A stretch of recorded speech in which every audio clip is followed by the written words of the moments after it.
Jadi ternyata di Cikasur ini itu bekas landasan pesawat. Jadi lu bisa bayangin betapa luasnya Cikasur itu yang pernah jadi landasan pesawat. Nah, jadi landasan pesawat dan memang di situ ada tragedi pembantaian warga karena warganya dipaksa kerja rodi lah, itu masih zaman Belanda. Ada kejadian pendaki itu, jadi ada pendaki kesurupan di hutan lumut. Kesurupannya nggak logik. Gue ngedengerin tapi gue bodo amat. Katanya dia berdiri di kayak pohon yang udah runtuh gitu, pohon udah tumbang, kan ada kayaknya. Dia berdiri gitu. Di depan tenda gue ini ada kayak akar gede bang, akar pohon. Pas gue buka ini buat ngecek, gue mau masukin sampah gue biar nggak dia acak-acak babi. Gue buka tenda bang, di depan ada.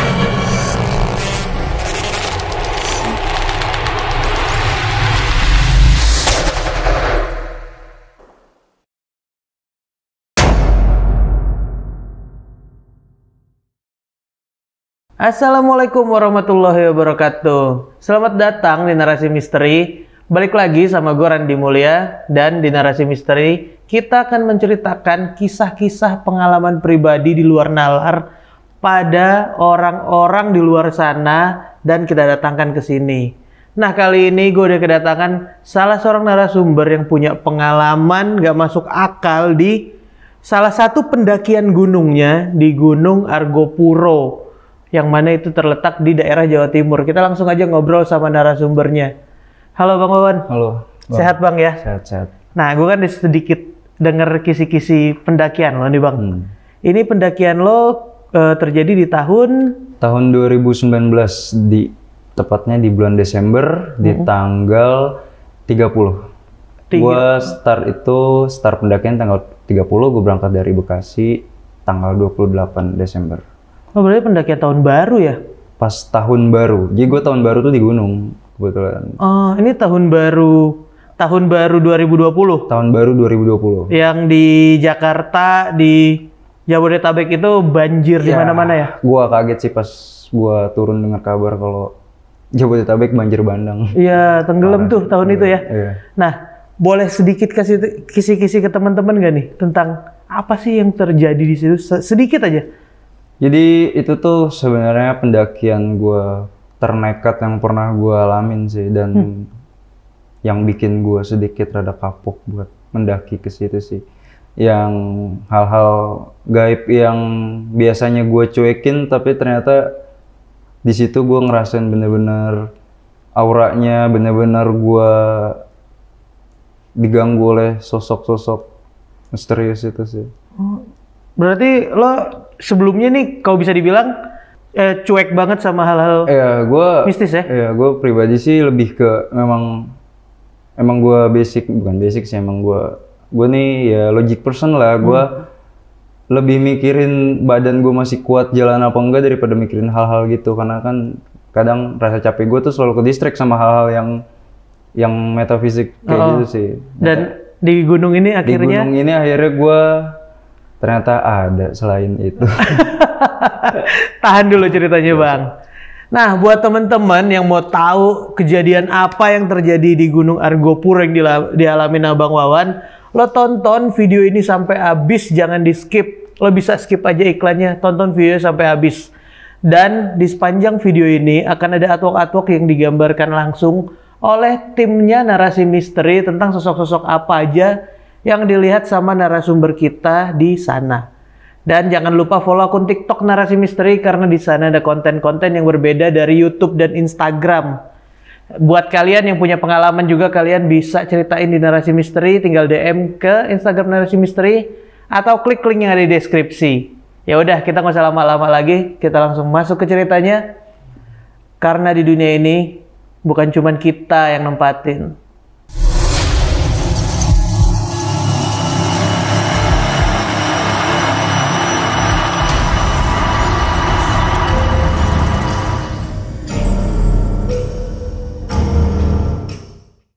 Bang Wawan, awal mula perjalanan lo ini dan apa yang terjadi di sana itu kayak gimana sih? gue perjalanan pendakian gue ini awal mulanya gue sama partner naik gunung gue. Memang gue ini punya partner naik gunung ini cuma satu orang lah, udah gue filter karena emang ya gue tiap ngetrip memang sama dia. Jadi buat ngetrip jauh gue ya udah gue siap sama dia. Awalnya tuh gue pengen naik gunung itu karena kan agenda gue itu karena gue sibuk kerja juga dan dia sibuk kerja juga, ya agenda tahunan. Jadi gue setiap tahun tuh memang harus ya seenggaknya ada satu gunung yang gue naikin.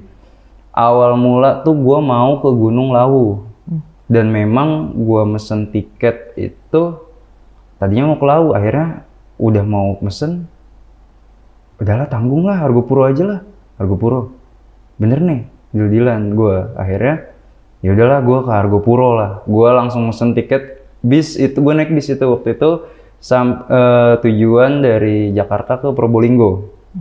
Itu tanggal 28, gue start dari stasiun Pulau Gebang itu tanggal 28. Perjalanan tuh bener-bener sehari. Tuh gue 2 hari karena gue ada problem lah di terminal karena dioper-oper segala macem.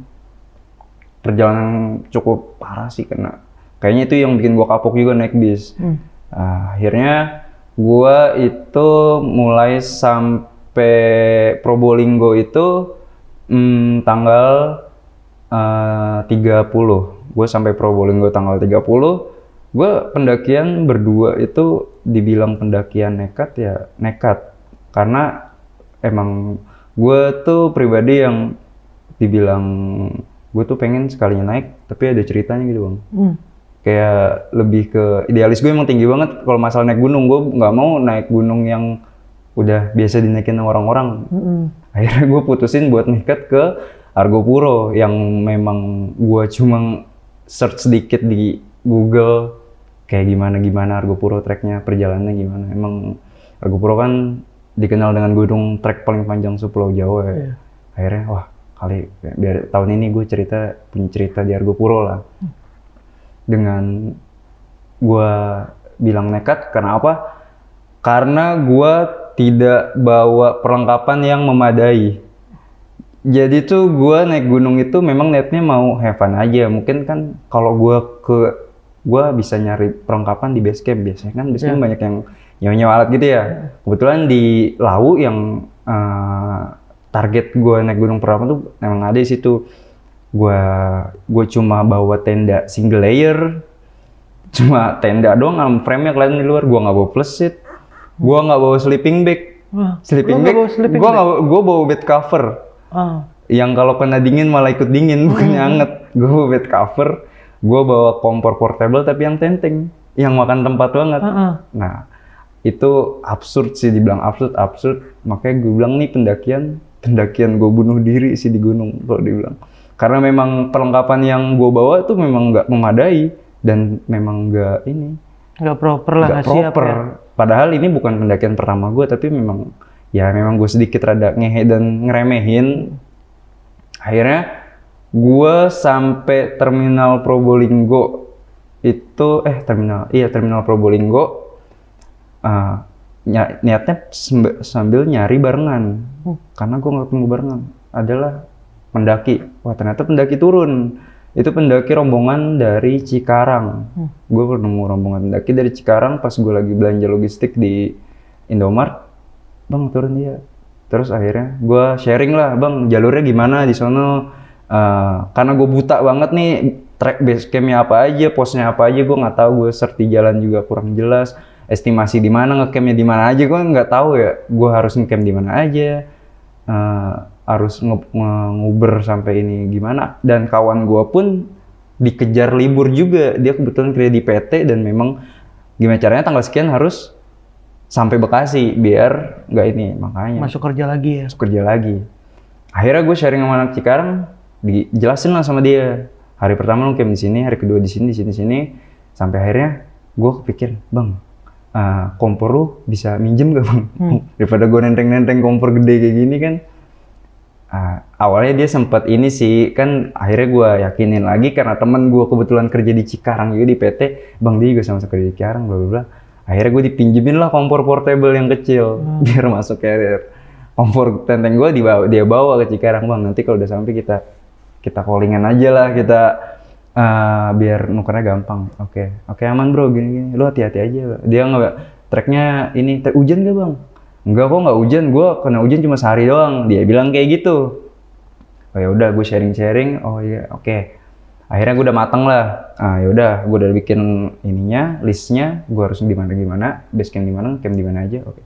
Akhirnya gue masuk ke terminal, mau langsung ke base camp.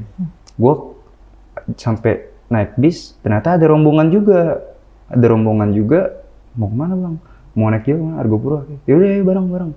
Gue pikir ini rombongan 8 orang ini satu rombongan. Ternyata pas gue ngobrol, dari mana?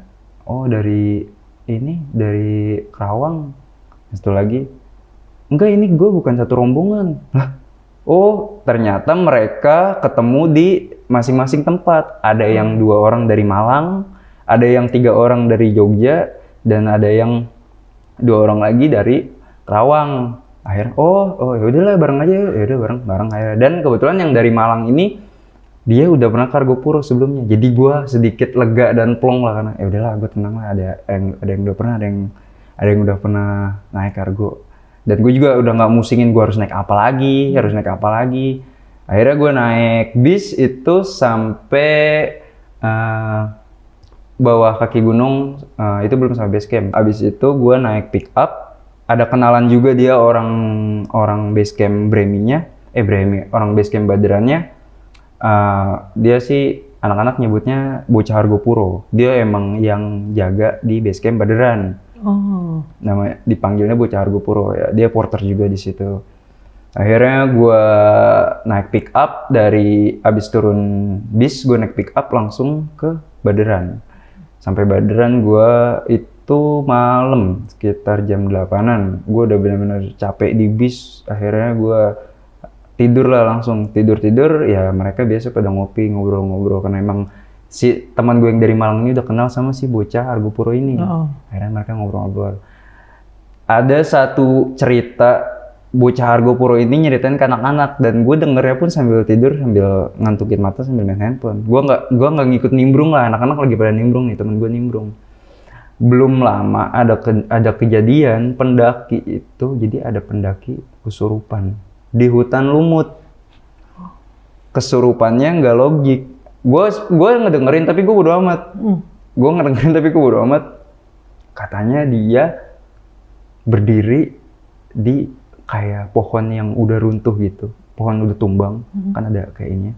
Dia berdiri gini Bang, dan itu pohon agak tinggi. Pendaki. Dia cerita ke anak-anak, dan itu gue sekilas denger. Itu berarti sebelum lo nanjak? Sebelum gue nanjak, gue belum nanjak udah diceritain hal-hal kayak gitu. Gue kan bodo amat ya orangnya ya. Teman gue yang dengerin pada merinding gini. Ya, paginya pas gue mau ini, gue ditegesin lagi teman gue. Wan, katanya ada yang kesurupan kemarin Wan, pendaki. Sampai naik pohon. Hah, udah sih biarin aja. Dia ini kan bilang kayak gitu. Jadi nanti jangan kayak gitu. Jadi kebetulan emang gue sama partner gue ini agak sedikit inilah agamanya, maksudnya masih hobi sholat lah, hobi sih, masih rajin lah, iya kuat lah, mau di kondisi gimana pun dia masih inget lah, dan gue belentang-belentong lah, ya jadi gue ngerasa aman juga karena ada temen gue yang aman lah, dan gue juga emang balik lagi ke sini, niat gue nggak ada niat aneh-aneh buat naik gunung. Akhirnya gue sampai base camp, nyetar itu gue jam 8 pagi. Ketemu di base camp itu, jadi gue tuh pendakian itu di base camp ada rombongan gue ber-10 sama ada orang Jakarta Barat 2 orang. Cuman orang Jakarta Barat ini dia jalan duluan karena dia mau ngejar lah, dia ya pendaki sama kayak gue juga berdua doang. Dia nge-track duluan, Bang gue duluan ya, duluan. Lanjutlah gue dari base camp Baderan, gue naik ojek ke pintu hutan. Naik ojek gue 2 jam Bang. Karena estimasi jalannya itu perkiraan 5 jam kalau gue jalan kaki. Wah itu ya benar-benar hutan dihajar-hajarin. Dan buat mangkas waktu sih emang solusi terbaiknya naik ojek. Karena emang pendaki rata-rata pendaki gila doang sih yang emang bener-bener Tarzan sih gue rasa, yang pengen jalan bukan ini. Akhirnya gue sampai pendakian hari pertama gue itu, trek gue pertama itu dari pintu hutan gue langsung ke mata air 1. Gue kan dengar dari kawan gue, dari orang yang ketemu bocah Cikarang tadi katanya nggak hujan. Tapi gue udah mendung belum sampai hutan. Baru sampai hutan aja gue udah ketemu mendung, kabut udah turun lah. Cuaca gimana sih, gue bilang. Udah mendung, akhirnya gue lanjut jalan nih. Jalan gue dari mata air 1 sampai mata air 1 hujan bang. Gue akhirnya maksa ngeres. Gue nggak bawa jas hujan, gue nggak bawa plesit, makanya gue alhamdulillah dibilang gue ketolong, memang ketolong karena rombongan. Kebetulan ya pendaki-pendaki yang lain tuh safety semua, karena meskipun ada yang perdananya di Argopuro, tapi memang dia udah mempersiapkan bener-bener semua jas hujan. Gue jas hujannya nggak bawa bang. Lu bayangin lu, naik gunung gue bawa jas hujan, nekat dong gue cuma bawa jaket parasut doang. Akhirnya karena ada yang bawa jas hujan lebih, akhirnya gue dikasih pinjam jas hujan. Kawan gue mau bawa, kawan gue safety, cuma gue dong yang nggak safety karena emang kebetulan perlengkapan gue itu udah gue jualin dan gue pengen maksa naik lagi dengan perlengkapan gue yang seadanya. Ya udahlah, akhirnya seadanya aja, sleeping bag-nya gue jual gitu.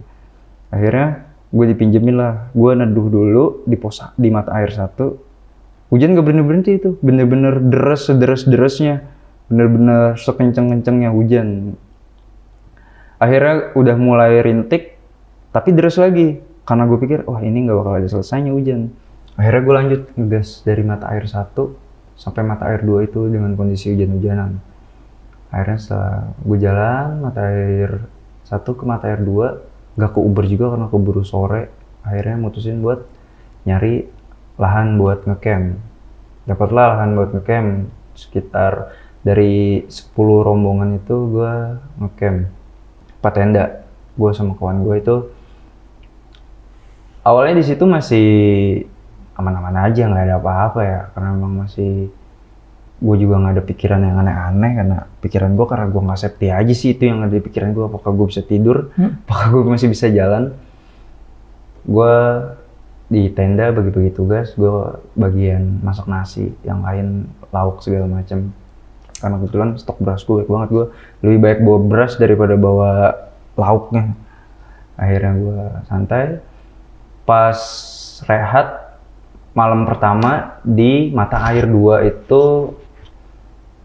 gue tidur itu cukup pules sih di situ, karena emang kondisi capek, kehujanan, semua basah kan baju gue.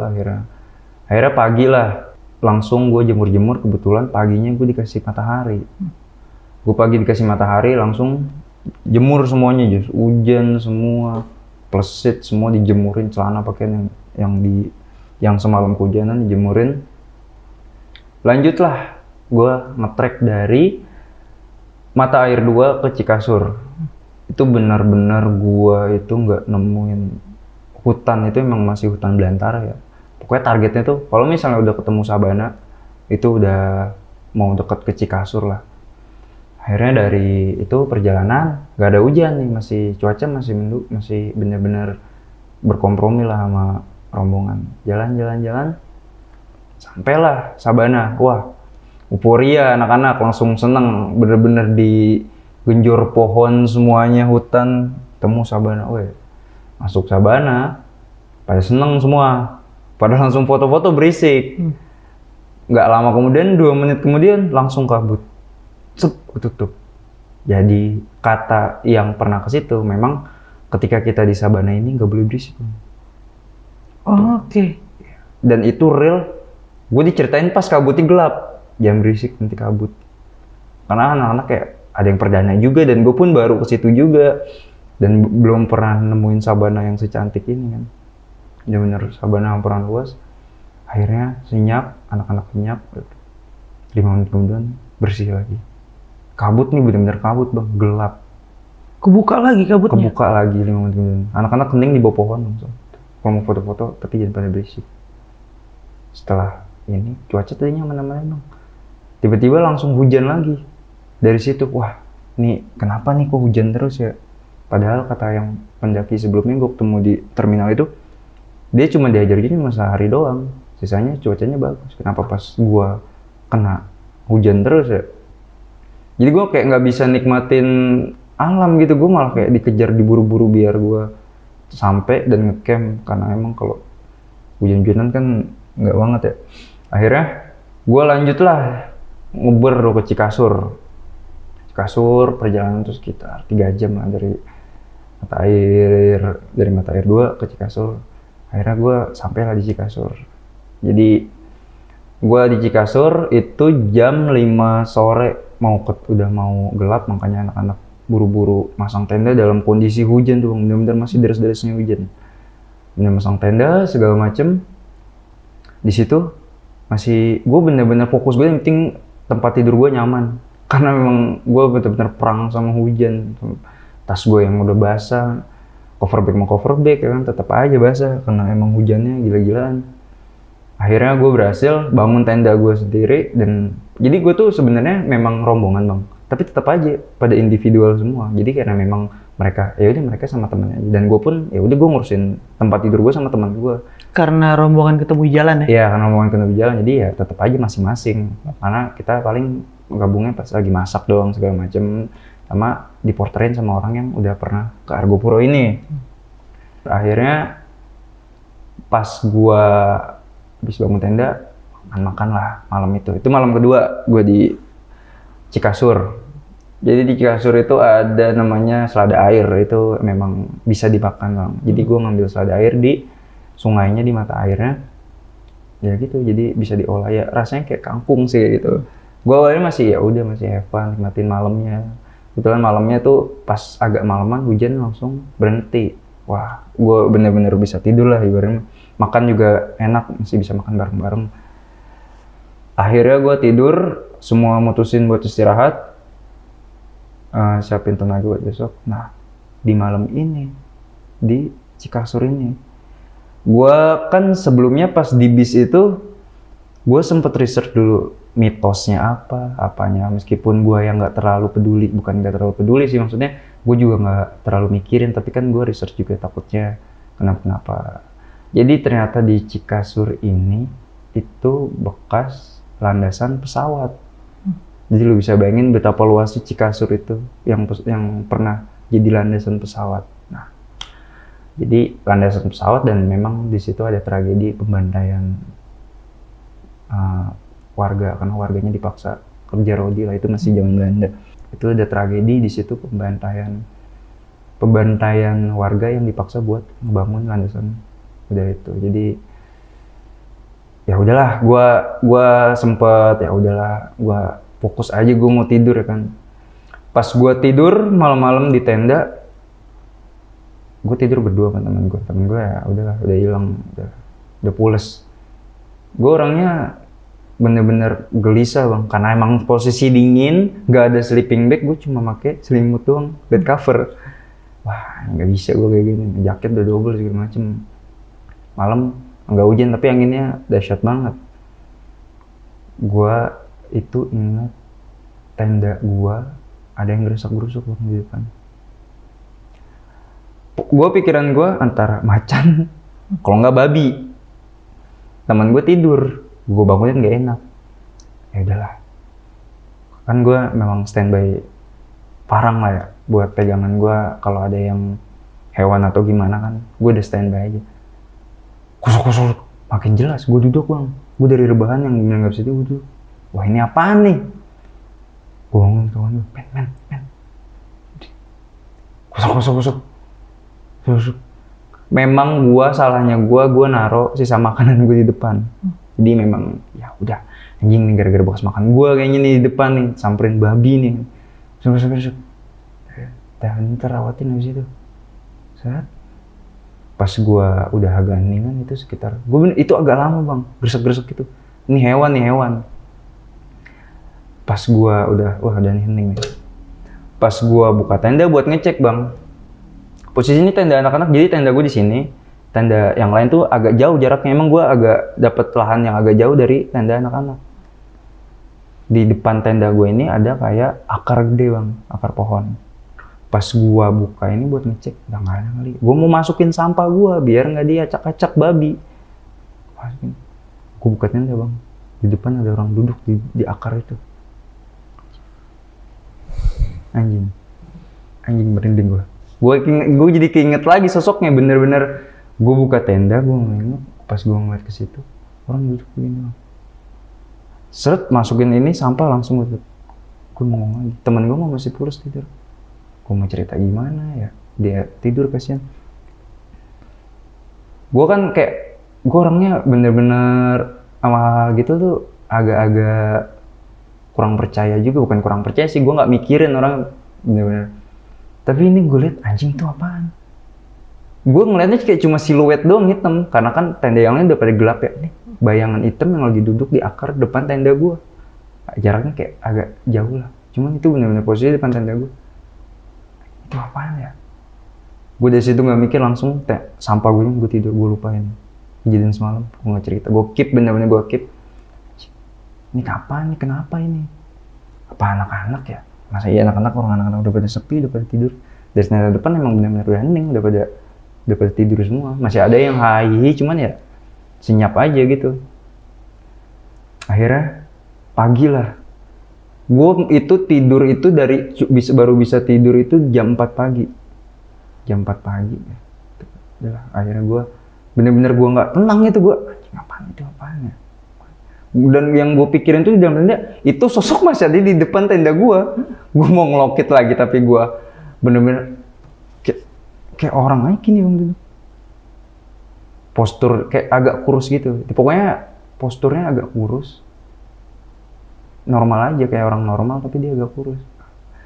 Dari situ, gue baru bisa tidur jam 4, akhirnya gue baru bangun itu jam 10 siang. Kawan gue nggak ngebangunin gue karena dia tahu gue baru tidur. Dan gue juga, men, jangan bangunin gue dulu ya, men. Gue tidur lagi.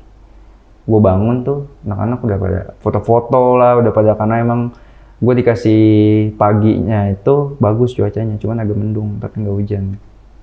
Akhirnya foto-foto. Gue nggak mood sama sekali foto-foto. Gue, aduh, ini gue masih kepikiran yang semalam. Apaan nih, gue mau cerita tapi, ya, aduh, gimana ya?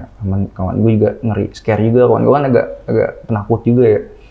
Dan antaranya lah, gue keep aja lah. Gue yang berpikir kalau gue ini nggak bakal melihat sosok kayak gitu, ternyata gue dikasih lihat yang awalnya gue mendaki itu kayak udah kayak ke gunung, kayak Gunung Ciremai, kayaknya biasa-biasa aja, kayak lebih mikirin capeknya daripada ke distract lah, hal-hal mistis kayak gitu. Ini gue nggak tahu kenapa di Argopuro dikasih lihat sosok kayak gitu yang bener-bener nggak gue pengen. Yang lain pada foto-foto, gue ikut foto-foto sekilas. Ya udahlah, yang lain lanjut. Gue ya gimana lah, gue mau nikmatin alam aja ya. Kebetulan mumpung belum hujan, gue tuh misah dari rombongan.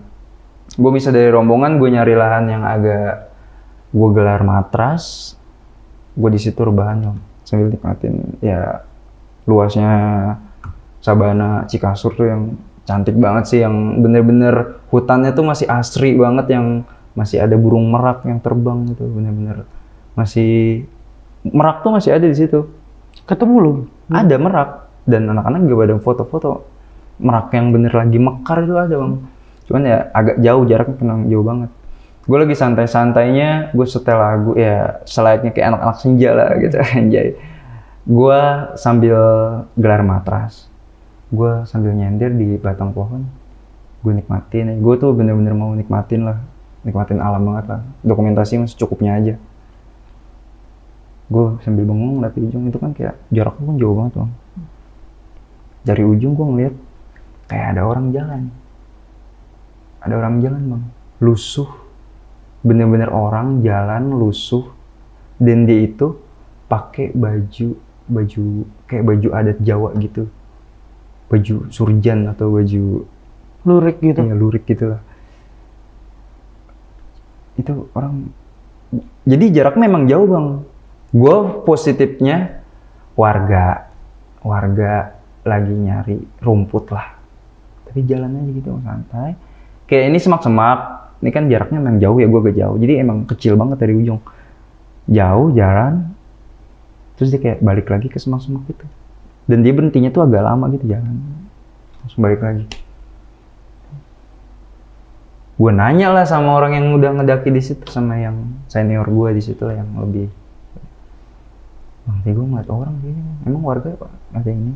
Lah itu mah daerah sana mah nggak boleh di ini. Maksudnya, jadi di daerah sana tuh memang nggak boleh dilewatin sama orang yang kayak bekas landasan pesawat itu. Jadi ada titik batas terlarangnya gitu loh. Jadi di Sabana, di Sabana itu, di Cikasur itu ada titik yang nggak boleh pendaki ke sana. Dan kayaknya warga pun kayak nggak ada yang kesana juga karena jaraknya jauh juga bang. Masalahnya itu tuh kayak dari Bremi jauh, dari base camp Badran jauh. Itu benar-benar jarak di tengah-tengah hutannya, tengah-tengah gunung. Berarti gue nggak tahu orang bang. Serius loh. Sendiri orang jalan kayak. Ya udahlah biarin aja.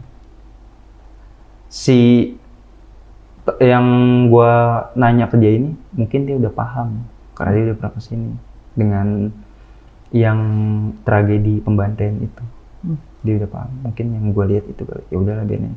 Dia sih lebih ke bodo amatin gue sih ya. Biar gue juga nggak scare warga itu. Gue sangkut pautin lagi sama yang gue lihat tadi malam. Kenapa gue gitu loh? Kenapa gue yang harus ngelihat? Kenapa? Seenggaknya ada temennya kayak gitu, gue berharap ada temennya aja biar gue cerita tuh percaya gitu temen gue juga. Sedangkan gue juga gak mau ganggu temen gue yang lagi tidur. Akhirnya gue dari situ pendakian gue udah mulai gak tenang bang. Yang bener-bener gue seorang logic person yang kalau nggak ditongolin langsung gue nggak percaya. Ini gue bener ditongolin, bener-bener gue ditongolin depan muka gue yang, aduh ini apa ini? Dari Cikasur, akhirnya prepare lah. Tuh dari situ gue udah mulai, udahlah gue tanamin ke diri gue, udah lupain aja. Lu fokus sampai titik pulang, yang penting lu bisa pulang aja. Gue udah bener-bener di titik anjing, gue naik gunung gini banget, diajar hujan, perlengkapan gak safety. Lanjutlah gue prepare, packing semua, lanjut gue dari Cikasur. Gue bener-bener target itu langsung gue mau camp itu di Danau Taman Hidup. Gue nyetar anak-anak dari Cikasur itu jam 1 siang. Dari Cikasur lanjut ke Cisentor. Lanjut itu bener-bener yang namanya. Gue jalan itu di tengah-tengah sabana luas. Wah, bener-bener hamparan, cuma ada jalur doang gitu. Wah anjir, seindah ini gitu loh pemandangan ya Argopuro. Lanjutlah gue jalan. Hujan lagi bang. Hujan kabut, anak-anak udah nggak ada yang hahaha, semua udah fokus ke dirinya masing-masing. Udah ini gimana caranya masih bisa jalan nih, lutut masih bisa ngelangkah nih kaki.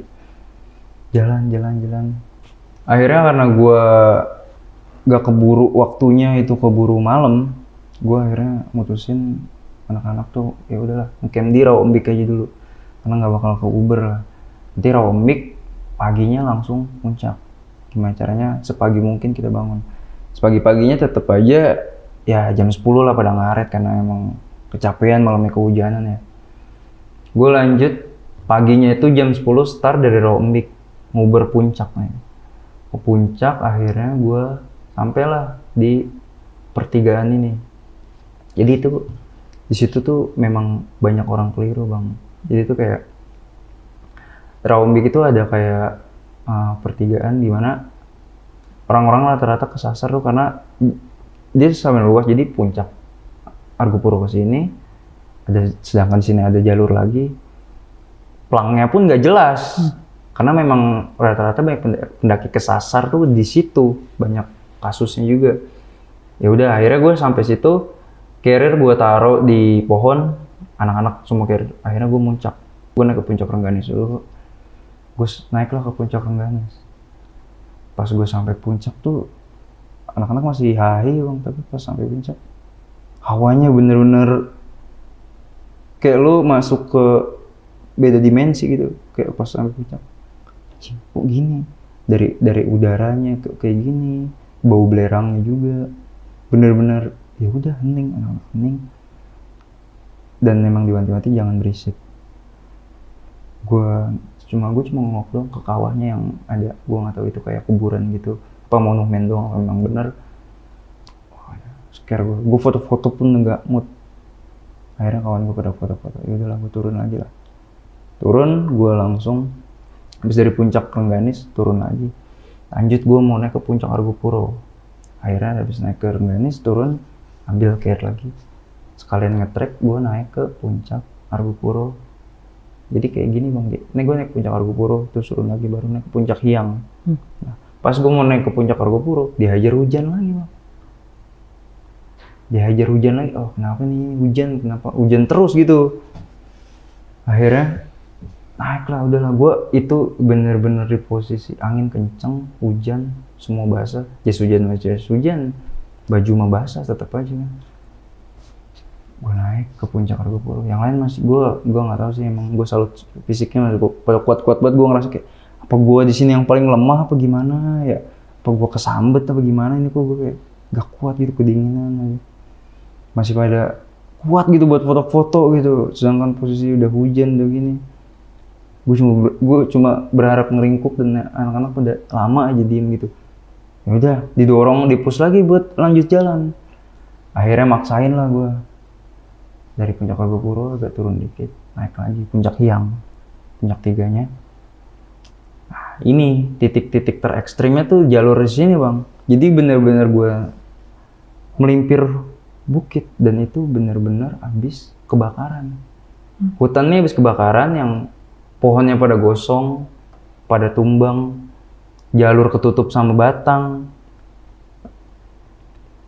Pas gue turun, udah ini bener-bener gue dari sore sampai ketemu malam itu, yang targetnya pengen ke Danau Taman Hidup. Pokoknya harus ngecamp di Danau Taman Hidup sebelum jam 9. Target jam 9 harus nyampe Danau Taman Hidup. Jalan. Hawanya udah benar-benar beda banget.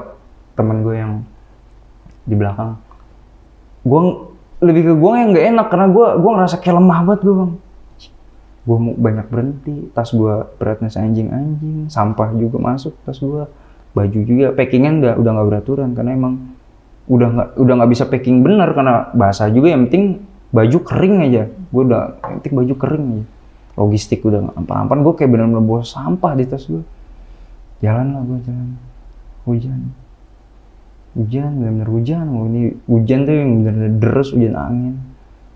Jalan, berhenti dulu ngeres, jalan lagi. Terus gue di titik dimana gue udah nggak mau berhenti, gue ngejar depan jauh banget, ninggalin belakang. Di belakang gue akhirnya gue mau nge-push belakang, rehat dulu, gue hajar lagi bang jalan. Dan di titik dimana gue di tengah-tengah rombongan itu sendiri, yang depan jauh, yang belakang jauh, lapar juga, posisi bener-bener ini. Gue sampai di titik tenggo nih bang, basah kena hujan, gue makan dulu, saking penting mulut gue ini keisi cemilan lah. Gue tuh di fase itu titik terlemah gue, tercapek gue, teranjing gue lah bener-bener. Gue gak kuat lagi nih gue kalau nggak jalan, gue nggak nyampe. Kalau gue jalan gue nggak kuat, dingin, basah semuanya, udah campur aduk. Petir dar-der-dor, wah, aduh, udah pohon gede-gede banget, gue ngeri banget itu. Gue maksain jalan, sampai ketemu malam. Dan gue posisi ketemu malam itu pas banget di hutan lumut. Hutan lumut yang bener-bener gue denger baca itu bener-bener mistisnya tuh kuat banget bang. Pikir gue tuh kayak hutan lumut ya, mungkin hutan yang pohonnya banyak lumutnya kan, gambaran gue kayak gitu. Ternyata memang bener-bener hutan, bener-bener hutan yang ya udah. Gue trek malam di tengah-tengah hutan, dihajar hujan juga. Gue jalan udah kelimpang-kelimpong. Temen lo yang barengan sama lo deh duluan? Dia rombongan depan. Gue bener-bener di tengah-tengah posisi. Dan akhirnya gue, ya udahlah gue berhenti dulu, nungguin yang belakang nyamperin. Biar gue ada barengan lah. Gue itu nunggu sekitar 15 menit. Jadi gue tuh kebagi jadi 2 pecah gitu. Gue nunggu sama temen gue, karena dia nuntun cewek, jadi agak lama. Ada cewek juga di situ. Udah akhirnya gue jalan aja. Udah. Jadi gue di belakang bertiga, rombongan depan. Tenda di gue kebetulan, temen gue ya udahlah biarin nanti tenda urusan bang dia ini dulu kayak sama rombongan depan numpang dulu. Gue jalan itu gue aduh kayak gue ngeliat kayak Fata Morgana gitu bang. Mata gue tuh udah nggak karuan, bener-bener udah sayut yang ya udah yang penting kaki gue masih bisa maju langkah. Gue berapa kesandung batang pohon yang tumbang di trek, gue hajar, gue bangun lagi. Wan gak bawa, aman, jalan. Gue ngeliat kayak city light, lampu, wah, udah mau deket nih. Otak gue keinget naik ke Gunung Guntur kayak masih kelihatan city light. Pas gue ke sini, terbang, kunang-kunang. Yang gue pikir itu city light, yang gue pikir itu lampu kota, lampu kunang-kunang. Wah, suges gue. Gue jalan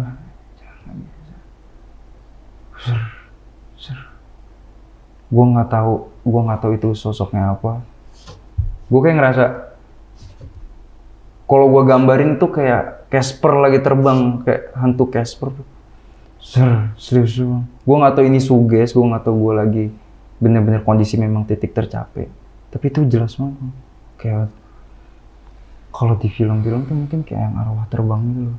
Ini gue nggak tahu itu gambarnya, dan gue juga udah nggak mikirin hal kayak gitu. Gue ya udah iya gue ngeliat gitu loh, maksudnya gue tetap jalan. Waduh, ini apa ini? Kenapa gue diserang hal-hal kayak gini? Sedangkan gue nggak mau dan gue nggak pengen hal-hal yang gue kalau nggak ditongolin tuh gue nggak percaya. Gue kalau nggak ditongolin tuh gue nggak bakal takut. Tapi kenapa gue dikasih unjuk dari si kasur itu juga gue jadi wah, kenapa gue gitu loh? Sedangkan yang lain kayaknya aman-aman aja, kayak kok gue sendiri. Dan gue pun nge-keep itu bener-bener ya adalah dengan gangguan-gangguan di hutan lumut itu yang wah kacau sih. Gue bener-bener ngerasa gue di titik terlemah gue, titik tercapek gue yang gue nggak bisa berhenti karena memang nggak enak juga sama belakang. Gue ngerasa gagal, gue langsung gue ngerasa gagal banget ini anjing. Gue yang ngocol kayak sok pendaki, sok kuat lah, pengen mendaki ekstrim. Gue diginiin sama alam gitu loh. Ternyata gue selemah ini. Akhirnya dengan gangguan-gangguan itu gue maksa jalan, gue udah nggak peduli. Tapi itu bener-bener jelas itu banyak yang terbang gitu. Dan itu banyak ya? Itu banyak, itu kayak sekitar kayak bayangan putih gitu di kepala gue. Wah, ini apa ini? Lanjutlah gue, akhirnya sampailah ke Danau Taman Hidup dengan kondisi yang masih hujan lebat.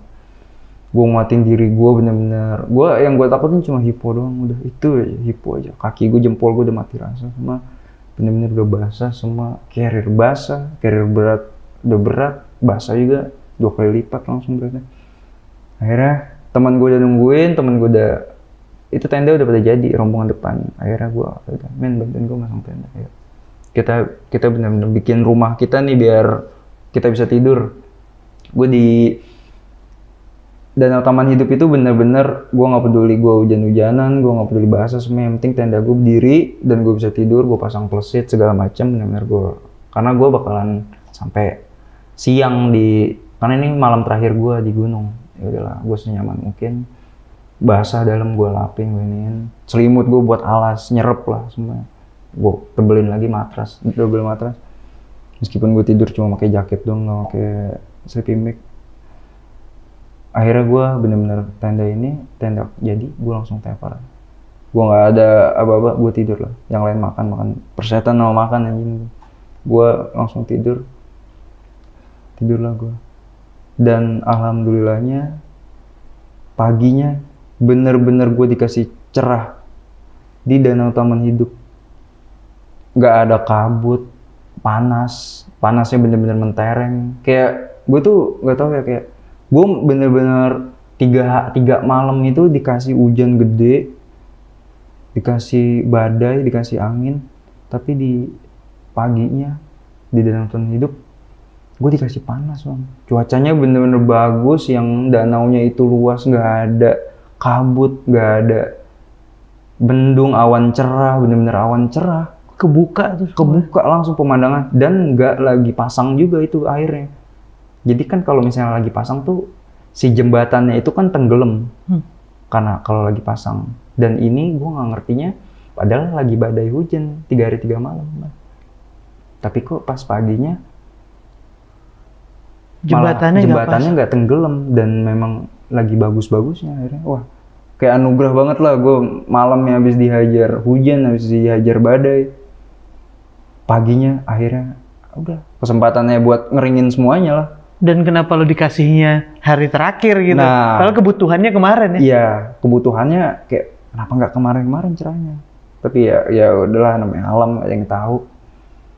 Akhirnya gue semua bener-bener fase-fase happy-nya gue naik gunung tuh di Danau Tanaman Hidup doang. Bener-bener perjalanan gue tuh, wah kacau sih itu.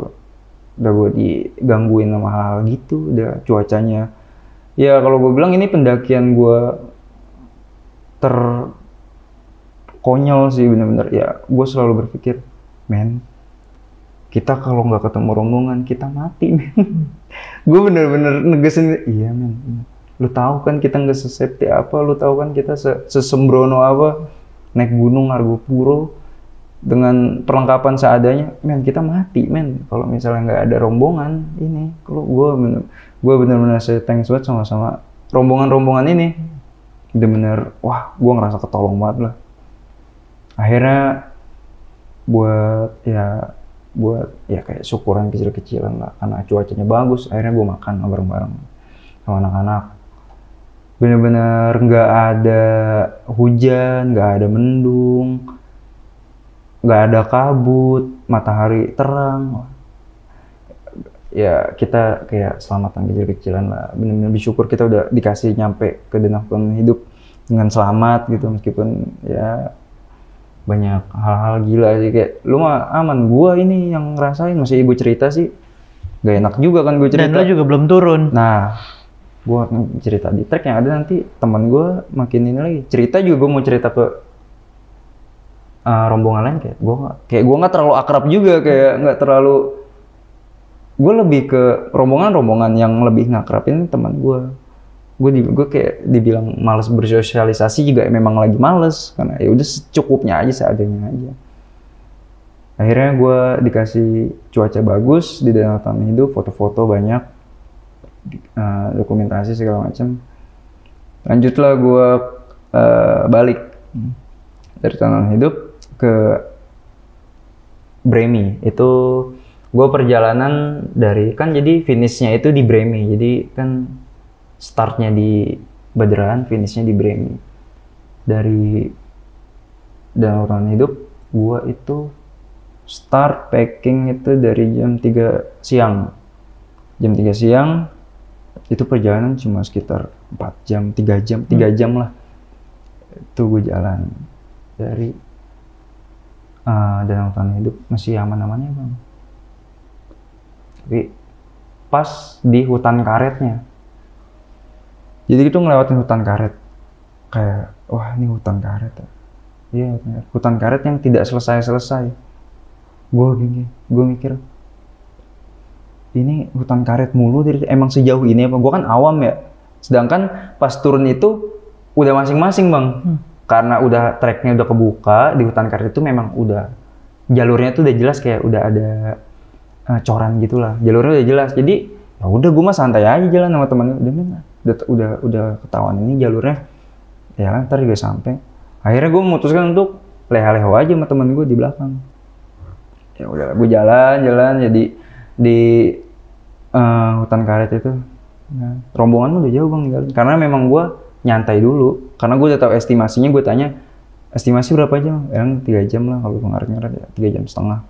Ya udahlah, ke Uber lah yang gak bakal sampai ketemu gelap ya, Bang. Enggak, udah. Dia, Bang, duluan aja. Udah nggak apa-apa, Bang, gue mau foto-foto dulu. Jadi gue duluan ya udah, lu tinggal ikutin jalur aja.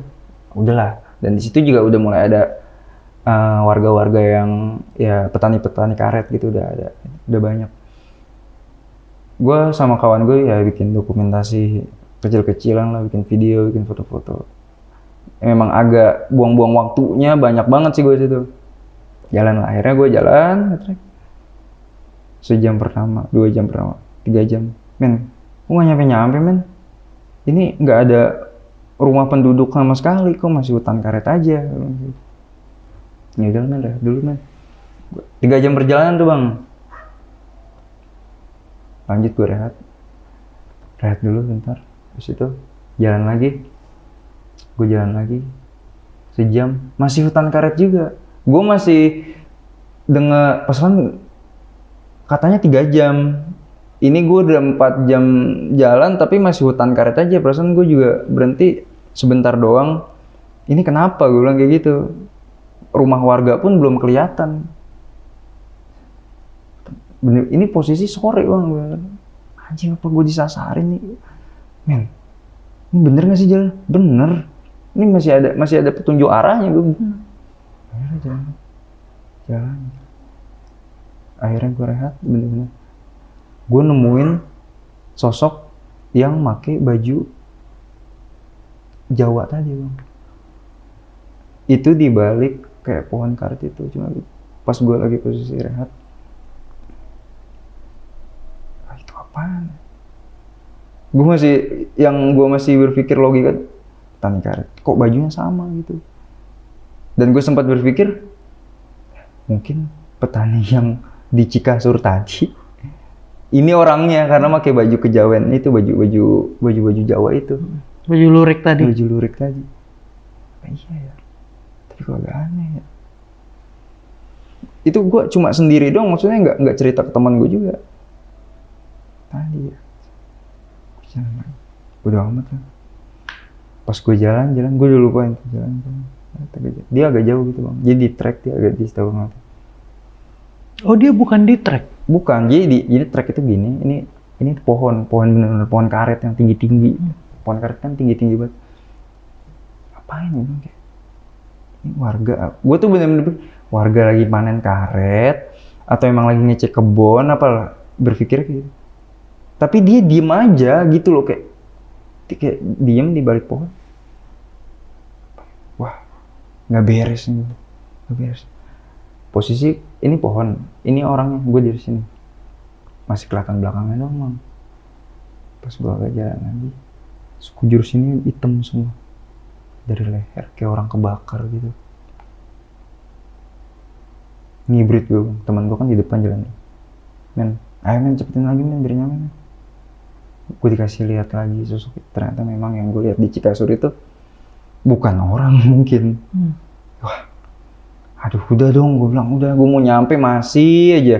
Gue tuh sebenarnya udah ke distract karena gue dikasih view indah di Danau Taman Hidup tuh, gue dikasih bener-bener cuaca yang bagus, bener-bener pemandangan yang kelihatan, danau yang nggak pasang. Pas kenapa gue pas udah ke distract dikasih unjuk lagi hal kayak gini? Kenapa gue gitu loh? Apa gara-gara gue terlalu ngocol? Apa gue gara-gara terlalu nyepelein? Perasaan itu cuma di dalam hati gue doang gitu. Gue juga nggak se-frontal itu, nggak sembrono. Niat gue kan ya udah gue mau naik gunung, tapi kenapa? Mungkin gue dikasih ini biar gue sadar kali kalau biar jadi pelajaran buat lo di gunung ini gitu kali ya. Iya, kalau di gunung itu memang ada sosok yang tinggal selain kita, ada sosok metafisik. Dan gue kebayang lagi kan hitam dong. Ini kayak luka bakar gitu, bener-bener wah, aduh anjing, gak kuat gue. Akhirnya gue sampai di base camp Bremi itu jam 7. Gue ketemu malam. Gue dari abis ngeliat itu, gue jalan gak berhenti-berhenti. Dan ternyata teman gue nungguin itu, kirain gue nyasar apa gimana. Lah, lu baru sampai, lu ngapain lu santai aja? Nggak tahu bang, gue gak nyampe jalan. Lu sampai jam berapa? Ternyata anak-anak dari jam 5 itu udah pada sampai base camp Bremi. Dan lu sendirian? Kawan gue udah entah kemana tahu. Ya udah, penting gue sampai lah. Gue sampai base camp tuh shock, bener-bener. Sosok terakhir yang gue lihat itu, wah anjing. Kayak yang lain pada hahi, pada beli baju souvenir, stiker. gue nggak kepikiran gue anjing gue kenapa gue mau cerita gue juga nggak mood gue juga kayak ngobrol aja gue nggak mood gitu sama pendaki lain kayak udah nawarin kopi nawarin rokok segala macam dari situ gue udah ya udah ini buat lu mungkin non ini ya udah ini dikasih sama alam mungkin biar lu tahu kalau ada hal-hal kayak gini di hutan yang belum pernah lu temuin di hutan-hutan lainnya, hutan-hutan sebelumnya yang gua daki gitu. Ya ini peringatan aja sih buat gua. Dan dari situ akhirnya di base camp itu ternyata rame karena ramenya tuh. Jadi di Bremi itu banyak pendaki itu dari Bremi cuma buat ke Danau Taman Hidup doang bang. Jadi kayak cuma buat capture aja di Danau Taman itu, habis itu balik lagi ke Bremi lagi. Emang ternyata yang mau capture dari situ. Jadi banyak pendaki juga di situ agak rame dan Bremi itu agak sempit base campnya dan toiletnya juga cuma satu. Jadi ya udah sedek-sedekan ganti-gantian. Gue di situ kayak orang yang bener-bener trauma, dibilang trauma iya, dibilang jadi tiba-tiba ya gue tiba-tiba jadi introvert dadakan aja. Oh ini trauma gue. Oh, mau cerita pun gue takut. Kayak gue mau ngasih tahu ke teman-teman gue tuh habis ngalamin hal ini anjing. Gue tuh habis ditongolin. Ini apaan? Ini apaan nih? Berarti nggak semua yang lo alamin di sebelum-sebelumnya itu nggak ada yang lo ceritain ke teman-teman lo yang di sana? Gue cerita ke temen gue pas udah sampai Bekasi. Oh, di saat udah balik baru lo ceritain? Gue cerita ke temen gue. Dan dia pun nggak percaya, karena gue orang yang rada-rada cerita tuh kayak kebanyakan hahihinya, kebanyakan ininya ngerasa kalau yang gue ceritain tuh nggak, men gue serius. Dan tipikal, dan dia tuh juga tahu lo tipikal yang bodoh amat sama hal gitu ya? Makanya dia agak-agak nggak percaya gue ngelihat kayak gitu. Tahu udah, taunya dia, udah apaan bercanda. Dugaan gue bener, gue cerita pasti diginiin gitu. Ya udah. Akhirnya dari Bremi itu gue sama anak-anak tuh mutusin gue tidur dulu semalam di Bremi sambil nyantai-nyantai segala macam. Ketemu pendaki juga. Ada juga pendaki yang start dari Bremi ke Baderan. Itu bisa selang-seling gitu. Cuman ya paling parahnya dari Bremi ke Baderan karena treknya mampus tanjakan semua. Kalau lebih ekstreman dari Bremi ke Baderan daripada Baderan ke Bremi. Ya dari situ gue istirahat. Ya akhirnya gue di Bremi ya udahlah, karena rombongan udah ini ya udah. Gue mencar itu di Bremi. Ya udah, rombongan yang mau ke Surabaya, ada yang mau main dulu ke Jogja. Ya udah, gue mikir udah, gue sama temen gue langsung balik naik kereta, gue langsung cap ke Bekasi. Tiket karena jadi gue mesen tiket balik itu memang dari berangkat gue udah mesen tiket, jadi biar, nah oke, estimasi waktu gue dikejar juga kan. Berarti kereta lo juga masih aman tuh? Masih aman, masih kebagian? Masih aman, dan memang masih pas gue sampai stasiun pun masih ada waktu juga, gue masih bisa main di stasiun kan. Gue balik dari Bremi, gue di kereta itu baru gue cerita sama temen gue. Gue cerita sama temen gue, men, lu pasti nggak bakal percaya men. Apaan anjing? Gue digangguin anjing di hutan. Men, gue diliatin sosok bapak-bapak. Semuanya lo ceritain tuh di situ? Gue ceritain semuanya, dari kejadian gue di Cikasur, dari gue yang orang lagi pada foto-foto gue ngelihat sosok itu dari jauh, yang gue ditongol di depan tenda, di hutan karet pun gue ceritain. Lu pendakian kan di trek jarang bareng sama gue, men, gue sendiri. Gue, kailah lu apaan sih man, gitu. Gak percaya juga dia. Ya anjing, percuma gue cerita panjang lebar, kayak memang dia tahu gue yang seperti itu, jadi kayaknya bercanda mungkin bagi dia. Akhirnya lo telan aja itu sendiri tuh? Ya udah, akhirnya gue telan sendiri, dan sampai sekarang pun dia nggak percaya gitu, karena sama yang lo alamin, sama yang gue alamin itu. Ya udahlah, makanya gue kebetulan lu juga ngundang gue buat nge-review cerita gue, ya udah gue mau sharing aja pengalaman gila gue yang gue alamin di Argopuro ini. Ternyata bisa gitu gue alamin, dan yang pribadi gue yang nggak terlalu mikirin hal gitu, yang mikirin logika, bener-bener gue dilihat depan muka gue. Aduh, ada ternyata ginian di hutan. Soalnya kan banyak nih orang-orang ngalamin kayak lo gini terus nggak bisa cerita atau apa gitu. Karena ya udah coba cerita nggak dipercaya atau gimana gitu. Tapi berarti yang lo persiapkan dari sepanjang perjalanan lo ini cuman tiket berangkat dan tiket pulang ya? Ya. Yang mateng cuman itu ya? Itu doang.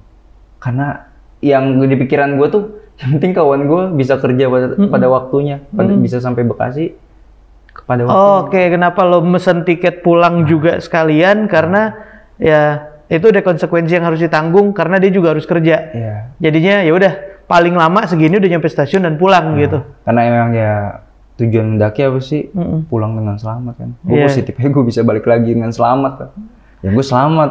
Tapi gue di hutan, wah. Walaupun dengan persiapan yang sebenarnya nggak ada matang-matangnya ya. Bunuh diri sih gue bilangnya itu. Pendakian gue paling absurd. Dan kenapa lo sempat kepikiran lo bawanya selimut? Kenapa tuh? Gue tuh bener-bener, jadi memang gue dikejar jadwal bis pas berangkat. Kawan gue itu baru dapat libur dari PT itu, bener-bener sehari itu libur, besoknya langsung packing segala macam. Tenda gue minjem yang nggak ada layer double-nya. Sleeping bag gue nggak ada persiapan. Ya udah, gue berpikir gue bisa tidur dengan selimut itu.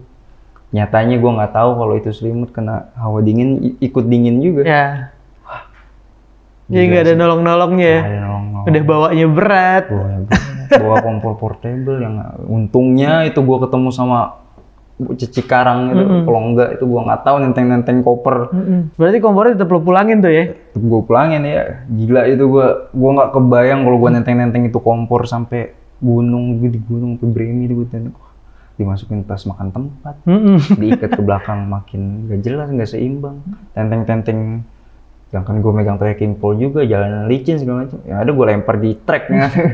Udah ruan sih itu. Bang, tapi yang lo masuk ke Cikasur awal-awal, sebelum masuk Cikasur lo kan ketemu Sabana dulu sampai ke Cikasurnya ya.